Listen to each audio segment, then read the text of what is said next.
Hi, my name's Steve and I love people who make things. On the factory next door, we don't just meet the makers, we go through their factory gates. Hello Lynn, how are you? Hello Steve. And what an extraordinary workshop.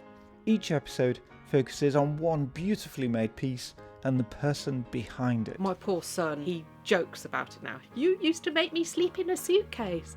We never argue. I'm sure we have a bit of a... Yeah, we have tense moments. Join me, let's go travelling.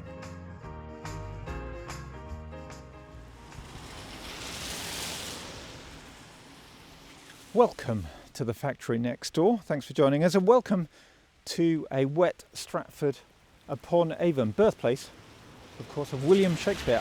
I'm actually here not for a story of the bard. I'm here for a different story, the story of beautiful British cycles, and I'm not in the centre, which is very pretty with a lovely kind of river running through it and lots of Tudor buildings and tourists picking up Shakespeare knickknacks. I'm actually out just on the outskirts at a classic kind of industrial estate. I'm looking at three big kind of warehouses. On the left it looks like a kind of machines part manufacturer. On the right it's tyres and exhaust kind of supplier. In the middle there's a fairly plain looking grey rectangular warehouse. The sign says Pashley Bicycles, hand built since 1926. And when marketeers want to create that classic British look, you know, they'll get the thatched cottage with the red post box in front of it, and then they'll get the Pashley Princess bike parked up next to it with its distinctive wicker basket on the front, probably with a lovely loaf of bread in the front there. Whilst I get out of the rain and introduce myself at the factory, have a listen to what's coming up in the show. So many people have said to me in the past, look, Adrian, import it like other people do, but you lose the soul of the business. I mean, I could probably sit in that basket. Yeah, perfect for carrying everything that we could possibly need and more. Yeah, it has been very, very tricky to keep the supply of parts going. Tweedy caps, beards, moustaches, something to twiddle. I ride the governor because That seems very appropriate for you.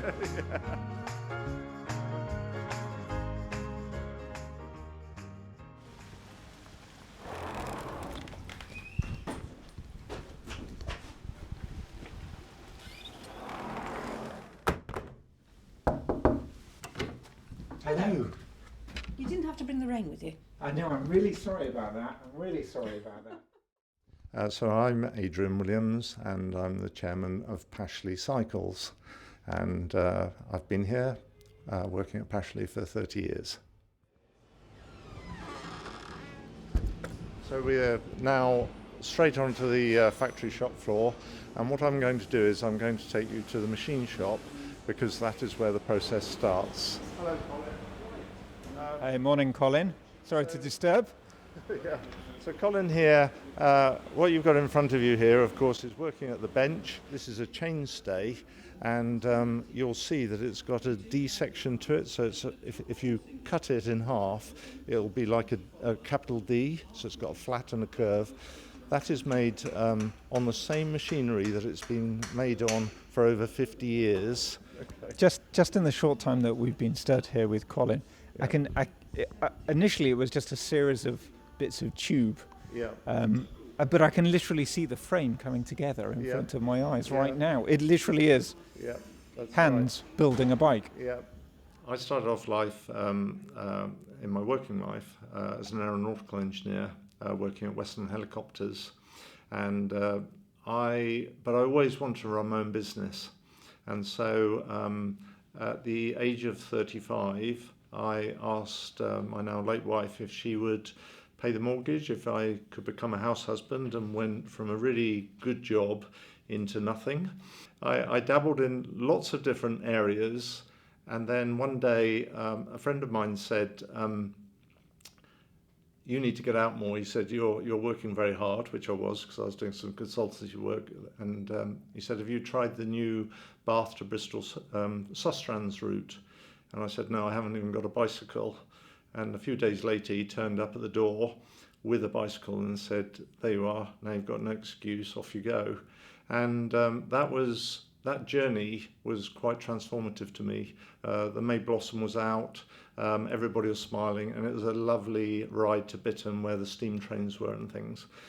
But when I came back, I had to get up a hill, which wasn't so fun. I thought, we need some assistance here. So I decided to establish a tiny business with 2 colleagues to explore and develop an electrically assisted bicycle.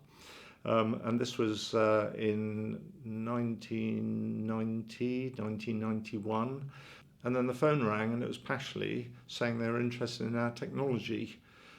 And so I drove up here and knocked on the door and found that Pashley had got into slight difficulties. This was the time when really 2.5 million jobs were being offshored from this country in the manufacturing sector, particularly to the Far East, and there was no appetite, for companies like Pashley, and so I sort of said, actually, how about if I do a management buyout and keep this business going? Yeah, really, from my point of view, it was just to show that we didn't need to destroy this lovely business and we could keep it going. So we're passing now rows and rows of partially built frames. Yeah, so we've now bought the frames out of the machine shop, as you can see, on these carriers. So they're coming from Colin over now to Phil, and Phil is the brazier who's now working on the Princess loop frame, as you can see. So let's go and have a look at him. So you can see here that you've got the oxyacetylene a flame, and Phil is heating up the frame, and then as it gets really hot, you can see that it's starting to feed in this brass rod, and so the brass rod then is actually melting and going into the joins, so that it, as you said earlier, it glues everything together.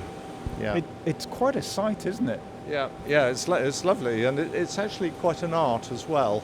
You've got to have a sensitivity to the tubing. I mean, we work totally in steel here, and generally we train our people up because this is a rare skill set now. When you're looking at Phil working his magic here, does it make you slightly sad when you think about the fact that it's become quite rare now in this country? Yeah, it does. As with a number of different industries, it'd be lovely to actually, keep this kind of thing going, and that's of course why I'm so wedded to it, because Pashley is such a beautiful business. Today 98% of bikes come in boxes. What you can see here with these frames as they come off Phil's workstation is you can really see the art. They're very pretty actually, where you can see the brass has melded into the steel. There's almost a kind of an industrial chic there. Yeah. Does anyone ever ask for their bicycle not painted? Show that off? Yeah, we do get that request, but of course it is a steel bicycle, and so then we would have to lacquer it. And it's better that it's actually protected, because of course steel will rust, and but I love it too, especially as that pink flux that you saw earlier around the lug section, as you can see, is now a lovely golden colour, and then you've got the sort of different sort of patination of the steel from the heat. Yeah, no, I think it's lovely. I want to touch on what sounds, from the outside looking in, a beautiful gift from your late wife. What was her name, can I ask? Sorry. Cindy. Yeah. And she was, bless her, mechanical engineer, So I did aeronautical engineering. She did mechanical engineering. I met her at Westland, and yeah, she's always she was always super supportive of the business. Throughout our lives and together, and but she also had a separate bank account, so that was very wise. But having said that, when it came to the business needing some money, then she was very supportive, and she has, on more than one occasion, transferred some money from her bank account, to help the business forward. Yeah, lovely. How did you handle seeing all of these businesses moving their manufacturing away from you? Yeah, it has been very, very tricky to keep the supply of parts going. For example, I don't normally make a thing of this, but after Raleigh stopped manufacturing, the actual company sold off Sturmey Archer, who make the lovely hub gears and brakes that we produce, and underneath Sturmey Archer was Brooks saddles that we use on our bikes. Now, Sturmey Archer got into difficulties and financial difficulties, and therefore Brooks got into difficulties, and so immediately I looked at what could be done about this, and found that there was a buyer for Sturmey Archer, which was great, but there wasn't for Brooks, apart from somebody that looks like they might have asset stripped it and sold the property off. So I stepped in with my fellow shareholder John, and we very quickly bought Brooks to keep it going. And then about a year and a half or so later, we were asked by Cella Royale, a massive saddle maker, who could give it distribution if they could love it as we did. And so we kept it safe, and fortunately they're still making today. As we go down, you now see the results of all the brazing and welding in the various frames ready to go to paint. So we keep a certain amount of frames in stock in this raw material so that we can respond quickly to demand. So over there, for example, that is a frame that's used for our ice cream vending trikes. So I thought, that frame stood out to me. I don't know why. I was drawn to that frame. I thought that's a good frame. yeah, so I mean, of course, we're supplied to many of the ice cream companies, and you see them you see those tricycles in villages with the umbrella above them. Above them is the deli bike frame, so people will remember the Hovis ad with the butchers and the bakers bicycle, the delivery bicycle with the big voluminous sort of wicker basket at the front of it. Yeah, we still make those. Have you got a favourite frame, looking at all of these different types that you produce here? No, that's a hard one. I ride the Governor. Because that seems very appropriate for you. Yeah. Well, it's a very simple. It's a lightweight frame. It's Reynolds 531, and it's got 3-speed gear on it, and I just love it. Why did you not move your manufacturing to a cheaper location? Yeah. It's a very, yes, I can see, and I've so many people have said to me in the past, look, Adrian, that they've said exactly that question. You could just have a handful of people, doing the sort of sales and doing some of the sort of designs, etc., and just import it like other people do. But you lose the soul of the business. And also it's really important from a social responsibility thing. I don't want to make a big thing of this, but it's really important that we can connect with our local community and the wider community. And what's terrific with what we do is that you can have school leavers who maybe don't want to take the academic route. And what we can do is we can have them on board, and we've done this many times. We employ them as an assembler, we train them, we can do day release at the local college, and if they wish and they've got the aptitude, then they can progress and become one of our most skilled brazers in the production facility, and go beyond that if they wished. That's really important to us. See, this is so interesting, because I know you said I don't want to make a big thing of this, but actually I'm not going to make a big thing of it, because it is very, very interesting that kind of you are deliberately sacrificing economic gains for social gains. Yeah, actually, yes.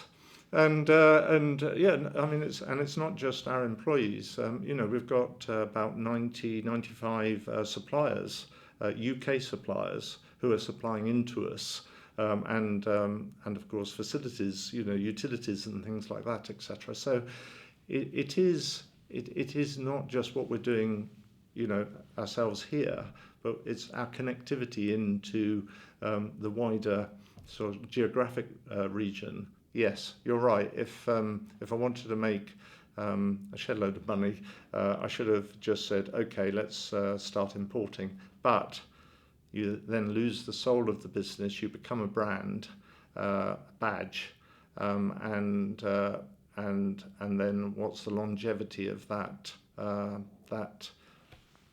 brand as such? It just dissipates and shrivels up. Surely, it hasn't got any authenticity to it, because the people who are holding on to that brand are just trying to make money out of it. And ultimately, I guess you would put forward an argument that consumers will eventually figure that out. Yeah. And so it's a short-term decision, because ultimately the brand will kind of fall apart like a kind of blancmange. Yeah, absolutely. And many years ago and throughout, I've said to people, look, in my opinion, the fact that we have a heritage and we continue to design and make products here, as we have for 97 years, will become important to people. And I would put forward the argument perhaps that it is already becoming very important to people, that brand and that sense of identity. So before I came along today, I really wanted to make sure I rode on a Pashley bike. Oh, great. Well done. So I took myself off for a ride on a Pashley bike. Let me just take a moment to play this trip to you, and then we can catch up again in 5 minutes. Okay, lovely. Thank you. So I've been cycling the streets of London for well over 20 years now, mainly on a Yorkshire-built pace frame, more recently actually a London-built Brompton bike. And one of the things I've never actually done is taken a cycling tour of the city, which is something I'm going to correct this morning. It's about 8:30 in the morning. I have just got off at Waterloo Station, and I'm trying to find a railway arch where a cycling tour company is based, one that I'm actually really excited about joining, because they really make a play on British heritage, and that includes using Pashley bikes. Let's see if I can find them down here. Hi. Hello mate, you're not Tally Ho Tours, are you? Hey man, no, it's just in this one here, mate. Thanks.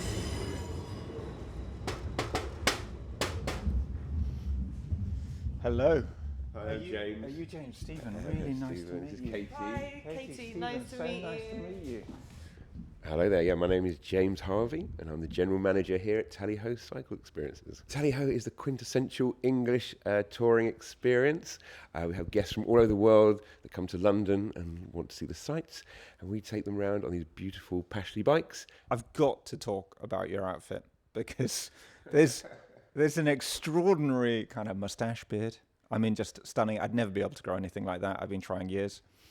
Lovely outfit. We've got, kind of the lovely, is this tweed we've got here? The flat cap.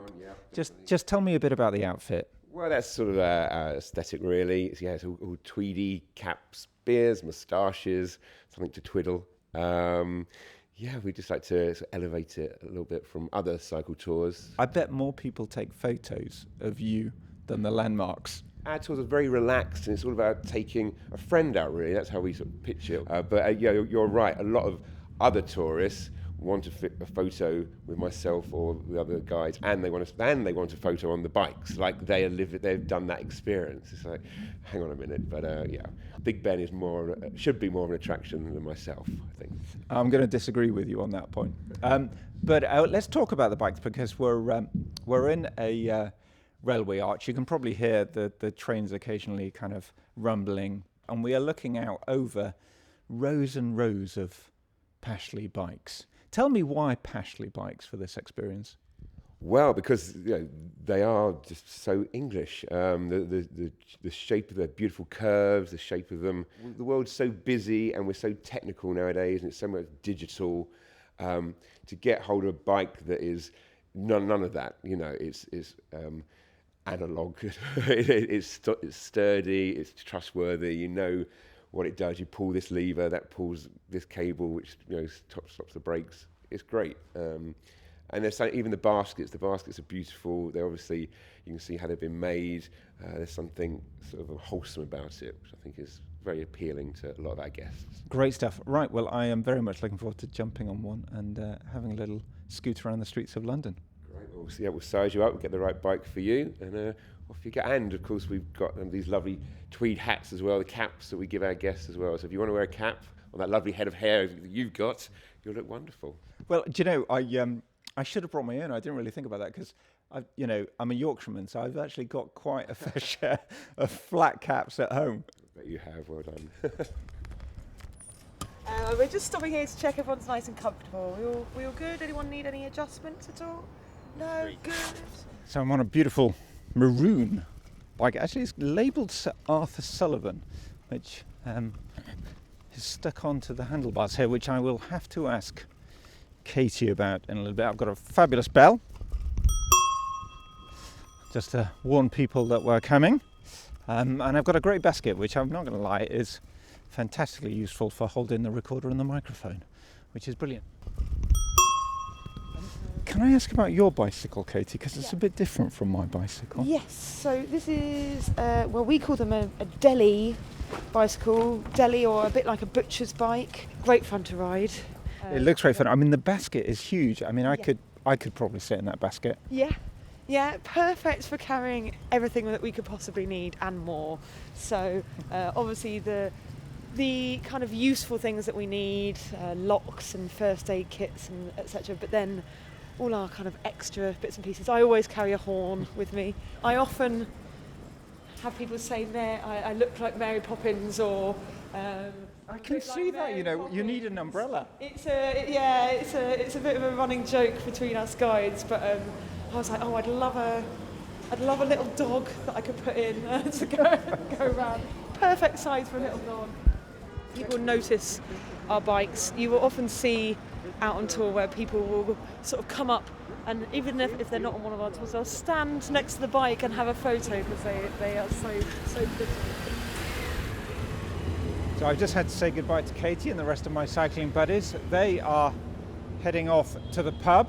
I'm massively jealous. I unfortunately have to head back. Actually, I've got to get this edited before heading up to Stratford-Upon-Avon. I'm just under the arches again of Waterloo, and I shall say goodbye to my Pashley, which I've very much fallen in love with over the past couple of hours. So when we were listening to that You told me off for ringing my bell wrong. Yeah, the ding-dong bell, you've got to sort of hit it correctly, and then it does go ding-dong, yeah. And you also said you were actually in the Mary Poppins film. Yeah, it's interesting that Pashley's been in a number of different films. And Mary Poppins was one of them. Paddington had been in that. So it's terrific that we get asked, and I think a number of companies actually pay money to be in the film. We don't. We just get asked, and it's terrific. Yeah. Was there ever a moment where you thought, I think I might have made a mistake here? Well, no, because I actually am doing what I love, and other people might think it's incredibly stressful, dealing with all of the things, because we're a small business, so you wear half a dozen different hats and things, and there's always challenges, whether it's in the selling of the product, the making of the product, the supply chain issues, cash, and all of those things. But no, I mean, this is what I signed up for. This is what I always wanted to do. And it gives me immense pleasure to do it. I'm not particularly materialistic, and which is a good job. And I just put all the money back into the business that it makes, and I love it.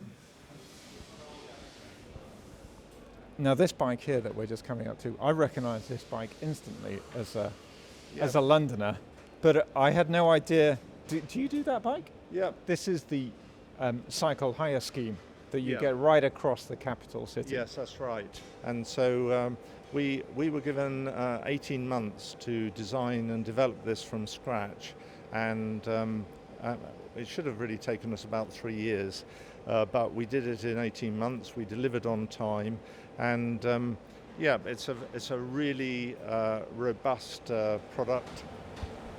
I'll just close this door behind me. This is now taking you into an area that you wouldn't probably have expected to see. This is where we are now working very actively in what's called the final mile delivery, where post and packages now are being delivered by cargo bikes to customers in urban city areas. And so we have developed this tricycle, which is electrically assisted for that purpose.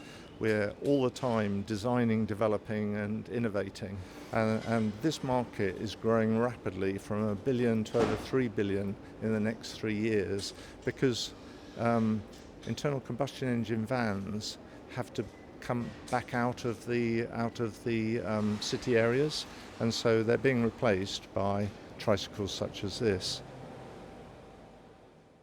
Through all of this craziness over the last few years, we've now got to a position where we're just about to launch this intelligent bike into the bike share market, and then on the cargo bike, yes, it's there, it's undergoing trials, it's now starting to get orders, but that needs funding to get that away, and then this is the craziness of the business.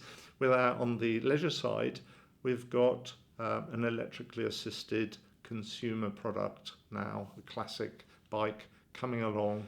and so how does a business fund this? Well, actually, for many years, I've actually wanted to include our customers and supporters, and it's unusual, and to do it through a crowdfunding route for a 97-year-old business, because crowdfunding isn't particularly well known by a number of people. Is it too early to ask what kind of the response has been to the crowdfunding? It's been really good, really good. Quite surprising, actually. I don't know why I should be surprised, but yes, to see that love coming back to us is terrific. Let's go through here. I finally get a glimpse here of actually, is that a princess? That is a princess. Well done. Yes, and Sam here. I think Sam's Hi, work. Sam. His worked. His name actually isn't Sam. It's funny. His actual name is Paul, but we all call him Sam. Can I ask why you're called Sam, Paul? First came here, there was 6 or 7 Pauls, so I got named Sam and it's just stuck. Are you okay with Sam? Yeah. And tell Stephen how long you've worked here. 46 years. Congratulations. You outlasted all the other Pauls. Yes, I'm the longest serving member now, yes. Yeah. Before I leave you, Sam/Paul, can I ask what's your favourite part of your job? You've been here 46 years. What do you love about it? The assembling, really. I've done nearly everything else except welding, but I enjoy this. I enjoy making stuff from scratch and then making it up into a bike. So I do enjoy that, yes. So Stephen, this one is yes, the princess as you identified. It's very nearly finished. It just needs the front wheel put onto it, and as you can see, it's got this lovely wicker basket on the front of it. It's got the loop frame. It's got the ding dong bell. Really important to have that big ding dong bell on it because it's friendly. You know, we're a friendly company. Is the Princess your most popular bike? I would probably suggest it's your most iconic. Is it your most popular? It is, but now we've introduced colour. What we're seeing is an increasing demand for the Britannia model because people can choose the colour they have on it. And so traditionalists, they like the Black Princess. And in fact, one of those people is a princess who actually ordered one that we delivered to London about three or 4 years ago. So that was quite pleasant. Yeah. So. Congratulations. If you look back over the almost 30 years now that I've been at the business, yeah. What do you feel is your greatest achievement? Well, I think keeping Pashley going for that time, just doing my best to try and keep some of the elements of bicycle manufacture in this country alive and moving forward. Yeah, and employing people. Yeah. In 100 years' time, when the new chairwoman of Pashley Bike sits down to have a chat with a scruffy-looking podcaster, what do you think they will say about the Adrian Williams era of Pashley? Oh my goodness. Probably that guy was really crazy, and why on earth did he do what he did? You know, he could have made his life so much easier. Yeah, probably let's say that. It might have been easier, but it would be filled with a lot less love. Yeah, it's true. It's true. Adrian, on behalf of Britain, thank you very much for all that you're doing. It's a pleasure. Thank you so much for coming along, Stephen. It's been an absolute pleasure having a chat with you. It's stopped raining and the sun's come out over the Pashley factory. My thanks again to Adrian, and thanks to you for listening. Please do join me next time. One final thing. The Sullivan, my bicycle, was named after on my tour of London. I googled, and I was embarrassed to say that actually it's a very well-known composer, one half of Gilbert and Sullivan. I did think about cutting it out because I thought it makes me look quite silly, but then I thought, we're all friends on this podcast. Join me next time. You've made it to the end of the episode. Thanks. Before you go, can I ask a favour? Can you please rate, review and subscribe to the show? It really does make a big difference. Thanks.